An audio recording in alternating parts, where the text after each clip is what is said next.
परम पूज्य गुरुदेव परमवंदनीय माता जी के दिव्य सानिध्य में लोग अपने चिंतन को, अपने दृष्टिकोण को थोड़ा और व्यापक करके सोचें और सिर्फ अपने दृष्टिकोण को आज की इन वैश्विक संक्रमण की परिस्थितियों तक सीमित न करके ये सोचने की कोशिश करें कि जो आज मानवता का दृष्टिकोण है, जिस ओर मानवता जा रही है, उन परिस्थितियों में किस तरह के प्रयासों की आवश्यकता हो जाती है। तो इस बात को हम लोग महसूस कर सकेंगे, अनुभव कर सकेंगे कि जो आज की परिस्थितियां हैं वो गंभीर विश्व के परिवर्तन की परिस्थितियां हैं।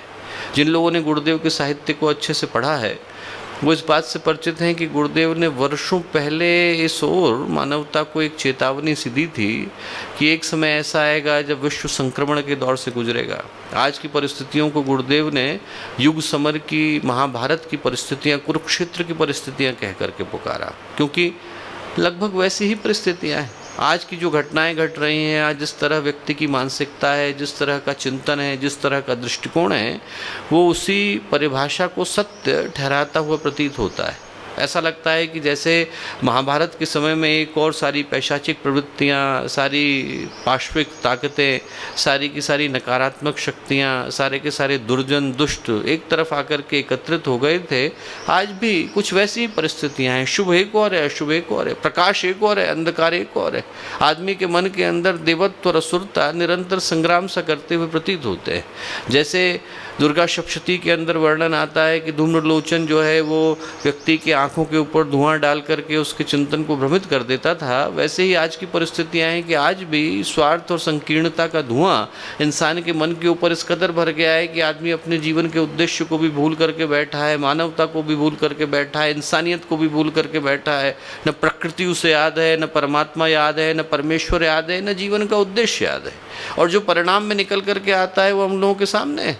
इंसान बाहर भी सुख और शांति को प्राप्त नहीं कर पाता और अंदर भी आदमी का मन इस कदर बेचैन है, इस कदर भटका हुआ है, इस कदर बिखरा हुआ है कि लगता है कि आदमी जिंदगी को बोझ की तरह से जी रहा है।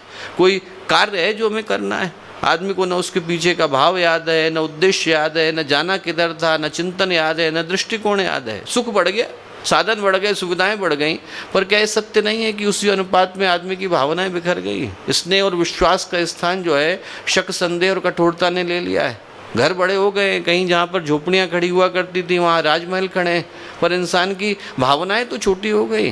बटुए भारी हो गए पर आदमी दिल से दरिद्र हो गया है। ईमानदारी है, कर्तव्य परायणता है, विश्वसनीयता है, जिन भवनों के ऊपर मानवता का भवन खड़ा हुआ करता था वो सारे के सारे गुण इस कदर बिखरे हैं कि यदि आदमी अच्छे इंसान को तलाशने के लिए जाए तो आदमी को नसीब नहीं हो पाते हैं। आदमी को ये पता नहीं है कि भरोसा किस पर करे।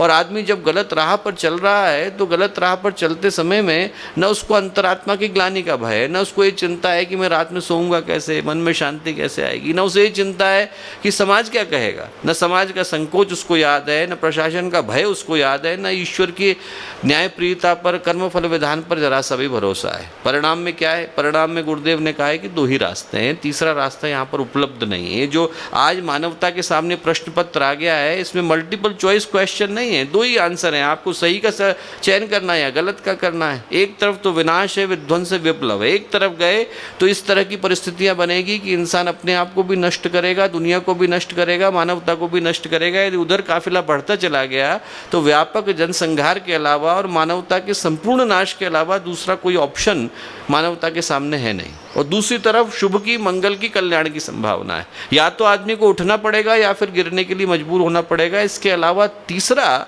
जो चयन है वो मानवता के सामने उपलब्ध नहीं है। और ऐसी परिस्थितियों में दोस्तों ये सोचना जरूरी हो जाता है कि आखिर ऐसी परिस्थितियां निकल करके क्यों आई। इनके निकलने के पीछे का कारण एक ही है, क्योंकि आज इंसान ने हर चीज़ को दौड़ में बदल दिया है।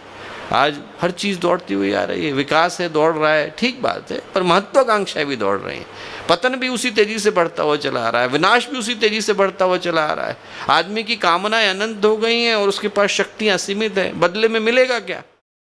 हमारे YouTube चैनल शांति कुंज वीडियो गायत्री परिवार को सब्सक्राइब करें एवं बेल आइकन जरूर दबाएं ताकि गायत्री परिवार की विभिन्न गतिविधियों की जानकारी आपको मिलती रहे।